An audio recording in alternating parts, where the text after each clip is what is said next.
Olá, começa agora mais um Assunto de Estado.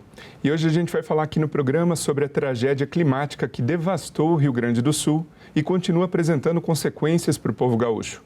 E para conversar comigo, o nosso convidado de hoje é o senador Irineu Orti, do PP do Rio Grande do Sul. Bem-vindo, senador. Tá bom, muito obrigado. A satisfação é nossa estar aqui. Senador, o seu estado vem sofrendo com uma tragédia sem precedentes em relação das enchentes, que atingiram a região. São dezenas de mortos, feridos, desaparecidos e mais de 200 mil fora de suas casas.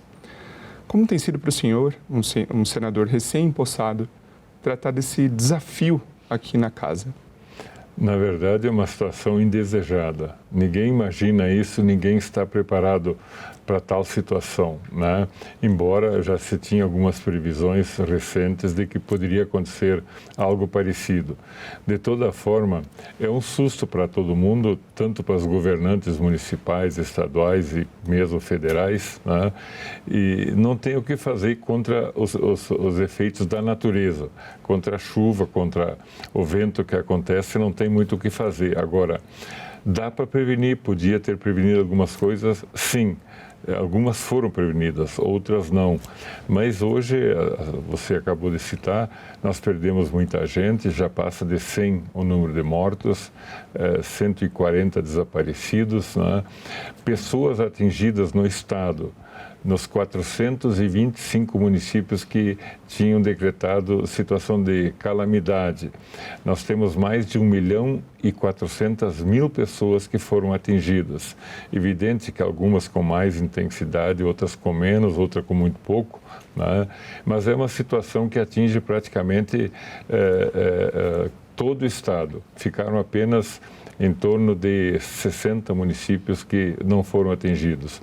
Então, vai ter que ter uma força sobrenatural de todos os envolvidos, de todos os municípios, para tentar aos poucos reerguer novamente o Estado e torná-lo novamente viável econômica, socialmente, em condições das pessoas continuarem a terem uma vida digna. Interessante que o senhor comentou sobre talvez uma não tão adequada prevenção. Esse é o momento que une o Brasil, né? Então são pessoas do Brasil inteiro que se mobilizam, grupos de amigos, ONGs, doações privadas, públicas, governos estaduais e o governo federal em prol da ajuda ao Rio Grande do Sul. E aí eu pergunto para o senhor, considerando toda essa união, todos os recursos destinados, esforço de trabalho, poderia ter sido mais bem planejado um plano de contingência para que não haja tanta energia gasta na reconstrução e mais pensamento em prevenção? Talvez pudesse, mas, como eu disse antes, é uma coisa que ninguém espera. Quais as prevenções que podiam ser feitas? Agora, depois do acontecido, várias pessoas vêm com ideias, vêm com projetos, vêm com opiniões e tal. Então, até tem que filtrar o que pode ser feito e o que não pode. Uma coisa que me chamou a atenção, e muitos já estão falando nisso, por exemplo, na região de Taquari, onde iniciou realmente o dilúvio, digamos assim, para evitar que o rio saísse tanto, deveria se fazer uma dragagem, fazer uma limpeza, ao invés então da água quando chove subir, ela teria um calado mais fundo e iria por baixo. Né? Isso tem sido feito em países desenvolvidos. Na Europa tem esse tipo de situação. Você dificilmente ouve falar que nesses países aconteçam tragédias desta natureza ou com esta força. Também recebemos opiniões de fazer um desvio na região de Guaíba, uma canalização especial rumo ao mar, evitando que a água tenha que passar a Lagoa dos Patos, indo para a praia. Mas aí quem tem que dar essa resposta, digamos assim, é as pessoas que entendem do assunto, né? Porque tem que ver o desnível, por exemplo, da água do mar e a água da Lagoa dos Patos e do próprio Guaíba. Se for plano, se for no mesmo nível ou pouco desnível, daí não vai resolver. Então, essa questão, quem tem que responder são as pessoas da área, né? É uma coisa que agora está sendo comentada e tal, que poderia ter sido feito ou ainda pode ser feito para evitar coisas futuras. Mas, enfim, esse tipo de situações que tem acontecido. Outros têm ideia de fazer mais barramento, mais barragens, mas aí tem o problema, quer dizer, tem a solução, mas tem o problema. Nós tivemos barragens que estouraram, né? Na hora do excesso de água, a água foi por cima e teve uma ou duas que arrebentaram. Aí a situação fica pior ainda. De toda forma, a situação ela é difícil e esse tipo de solução que alguns imaginaram, que nos passaram, são situações caras, não sei se viáveis ou não, essa posição quem tem que dar, como eu disse antes, quem entende da área, e se for para fazer, são coisas que além de gastar muito dinheiro, vai gastar muito tempo. São obras grandes nessa situação. O senhor comentou sobre agricultura. O Rio Grande do Sul se destaca por ser um produtor de arroz e também de soja em nível nacional. Então, como minimizar os impactos para essa produção agrícola para que o Brasil não sofra tanto as consequências? O que aconteceu, não tem volta. No arroz, que é o percentual maior atingido, porque representa alimentação direta para as pessoas, nós estávamos falando esses dias em 25% a 30% da área faltava colher. A Federação do Arroz está anunciando que faltava 17%. Mas isso também não muda muito, se é 17% ou se é 20%. E hoje nós vimos imagens de algumas áreas onde o arroz, onde deu corredeira da água, correnteza, deitou, ficou enterrado no chão o cacho e possivelmente não dá mais colheita. E se der colheita, o grão está podre, né? Então, desses 17%, se for 17%, eu acho que muito pouca coisa dá para se colher ainda. Na soja, faltava colher em torno de 25% da safra gaúcha, mas principalmente na metade sul do estado, onde a média ali é de 50%. 45%, 50%, 55%. Depende da propriedade. Na região mais ao alto, mais ao norte, o percentual de colheita já girava de 95%, 98%. Mas essa quantia que estava por colher, começaram a colher agora, quando parou a chuva, e a alta umidade e o grão ardido e o grão podre é algo praticamente que torna a safra quase sem condições de colheita. Umidades de 23%, 24%, grãos ardidos de 30% até 50%. Eu vi alguns romaneios de pesagem de pessoas que entregaram nas cerealistas ou nas cooperativas, que entregaram, por exemplo, uma carga de 37 toneladas, uma carreta, portanto, e aí, após todos os descontos, sobrou 3.700 quilos. Então, teve um aproveitamento de 10%. Né? E vi outras também com percentual um pouquinho maior, mas o prejuízo, ele praticamente, ele é para todos que não colheram. Né? E vai ser percentuais altos, porque não tem soja que estava na lavoura que não tem prejuízo. E soma-se a isso um outro prejuízo que é inimaginável para quem está fora da área. Soja colhida e arroz colhido depositado em armazéns em regiões baixas, lotaram, encheram de água de baixo para cima e o produto dentro do armazém pegou umidade, certamente vai estragar, vai apodrecer, não vai ter aproveitamento, além de alguns silos terem estourado, porque existe a fermentação, tanto da soja como do arroz, e aí como esse silo é metálico, alguns silos estouraram. E aí na hora que estoura, o produto todo ele vai para a água, porque tem água ali na volta. Né? E nós não falamos ainda das pequenas propriedades com hortifruti e granjeiros e dos animais que foram perdidos. Então, eu vi um vídeo, inclusive, onde a pessoa filmou os animais mortos, suínos, aves e bovinos, em grande escala. Um vídeo onde a gente examina, olha quem é do agro, e eu sou do agro, se emociona quando tu vê tantos animais que serviriam de alimentação para o ser humano lá na frente, através do abate por frigoríficos e tal, perdidos. Afogaram na água, e não vão mais ter aproveitamento. Então, além disso, os prejuízos nas cidades, né? Porto Alegre, Canoas, São Leopoldo, no outro lado, Eldorado, Guaíba, são cidades que ficaram embaixo d'água vários dias, em alguns locais ainda não baixou água, e aí pegou comércio, pegou indústria, pegou tudo. Aí os empregos dessas pessoas que trabalhavam ali, os proprietários vão ter dificuldades, então são problemas de toda ordem também nesta área, né? O senhor apresentou aqui à mesa do Senado um pacote de medidas sugeridas ao Executivo Federal. O senhor considerou medidas viáveis e de fácil aplicação. Gostaria de abordar essas medidas, são 11 medidas, vamos colocar na tela aqui para a nossa audiência. Então, a gente vai citar uma a uma aqui, o pagamento das emendas parlamentares, convênios e contratos de repasse para apoio à população. O senhor fique à vontade para ir comentando sobre cada uma delas. Recuperação urgente da infraestrutura viária. Então, até com esses recursos, né, de eventuais emendas parlamentares. Medida provisória para agilizar o repasse de recursos federais. Também depende do Executivo. Liberação de recursos do FGTS e do PIS/PASEP. Cestas básicas às vítimas. E repasse de medicamentos e insumos médicos. A gente já vai passar para outra página. Gostaria que o senhor comentasse um pouquinho sobre essas 6 medidas iniciais que a gente comentou. Nós fizemos esse encaminhamento via Senado logo após os principais efeitos. E esse assunto foi encaminhado diretamente à Presidência da República, né, para ser examinado. Agora, dias passados, o governo já anunciou algumas medidas, algumas já estão acontecendo. Logicamente que não fui só eu que pedi, outros também pediram, e o próprio Executivo sabe seguramente que certas medidas têm que ser tomadas. Então, os anúncios que foram feitos pelo governo, muitos deles são embasados ou são praticamente o atendimento de grande parte desses 11 pedidos, né? As emendas parlamentares, por exemplo, serão liberadas imediatamente. Ainda nós tivemos uma audiência com o ministro da Agricultura.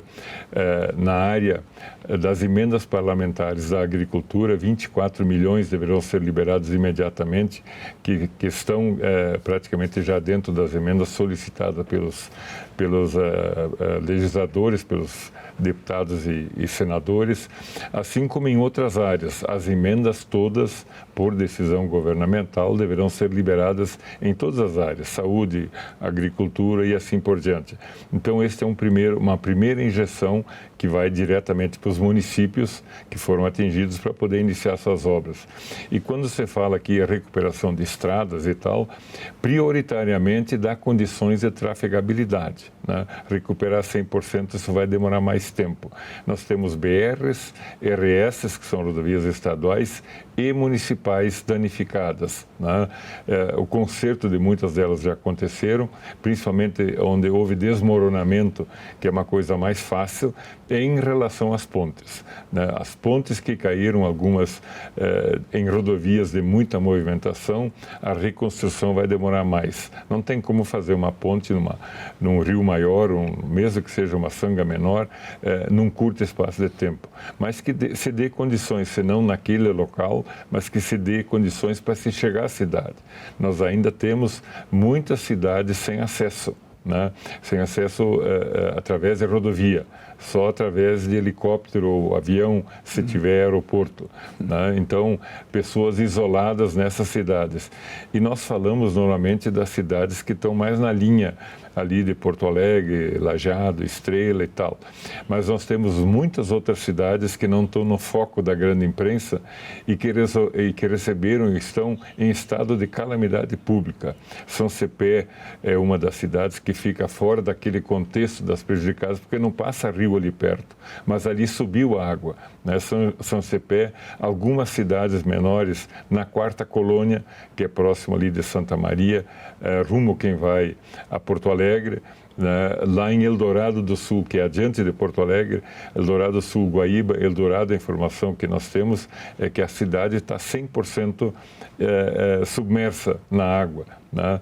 E assim como a água chegou em Porto Alegre, na grande Porto Alegre, subindo muito, a tendência dela é seguir para o mar, Lagoa dos Patos, e vai até Rio Grande, passando por Pelotas. Então, as cidades que ficam ao longo, São Lourenço do Sul é uma delas que já estava alagando esses dias, não sei como é que está exatamente hoje, e vai pegar Pelotas, isso depois da chuva, porque a água até chegar lá leva alguns dias, até chegar no canal da saída lá em Rio Grande. Né? Então, o desnível é muito pequeno e por isso que a água vai lentamente. Existe a questão do vento, quando o vento assopra no sentido contrário, a água não anda, não desenvolve. Quando vem no sentido de acordo com a onda da água, daí é mais rápido a redução do nível da água. Né? Então, são problemas na parte alta do estado, onde houve desmoronamento de barreiras, de barrancos, né? Principalmente nas estradas que cortam morros. E ali, inclusive, houve vários acidentes onde os carros estavam cruzando na hora que desandou e interrompeu as vias. Essas desobstruem com mais facilidade. Né? Mas essa água toda desceu, foi para a parte baixa do estado, através praticamente de todos os rios. O rio Taquari, né, é o principal deles, a bacia do Jacuí, né, que pega uma grande região do estado, além do Rio dos Sinos, que é mais próximo lá da grande capital. Todos esses rios receberam chuvas fortes nas suas cabeceiras e também no meio do leito delas, e essas águas desandaram todas no mesmo momento na bacia do Guaíba, que é num local só. E aí é que deu o grande problema. Em outras enchentes menores que já aconteceram no estado, não chovia ao mesmo tempo em todas as cabeceiras. Né? Agora, como foram em todas, teve locais com 700 milímetros de chuva em 2, 3 dias. De 500 a 700, é só olhar a lista das cidades, foram muitas. E isso é muita chuva. Uma chuva agrícola, só para ter um comparativo para quem lida com lavoura, né?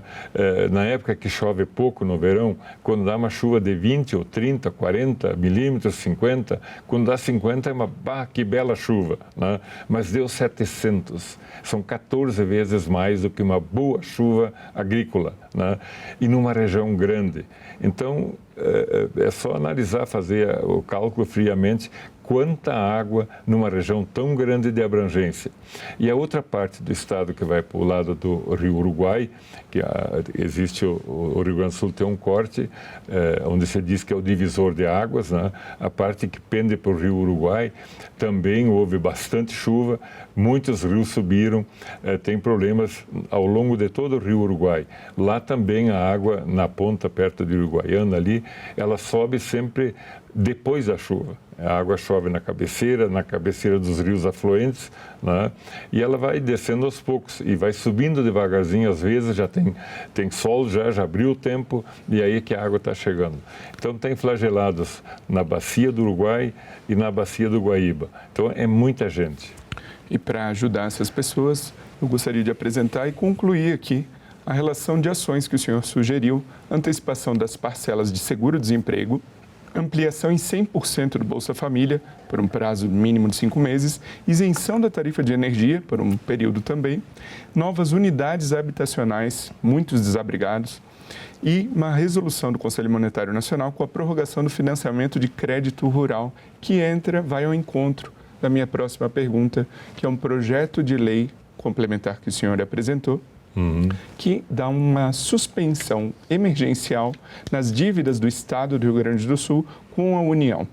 Quão importante é esse fôlego para o Estado para a reconstrução desse Na verdade, eu classificaria como as dívidas dos órgãos públicos, o estrago dos órgãos públicos, são rodovias, também as entidades hospitalares e outras sociedades que são de grupos, de sociedades, né? Este é um prejuízo. E os prejuízos individuais, né? Onde nós propomos a liberação do Fundo de Garantia para quem tem que tem muitos que já gastaram no ano passado, né? Que tem regiões que o pessoal já teve o problema ano passado, já foi liberado, então de repente não tem recurso nessas contas, né? Então, aos poucos, essas situações estão sendo sanadas.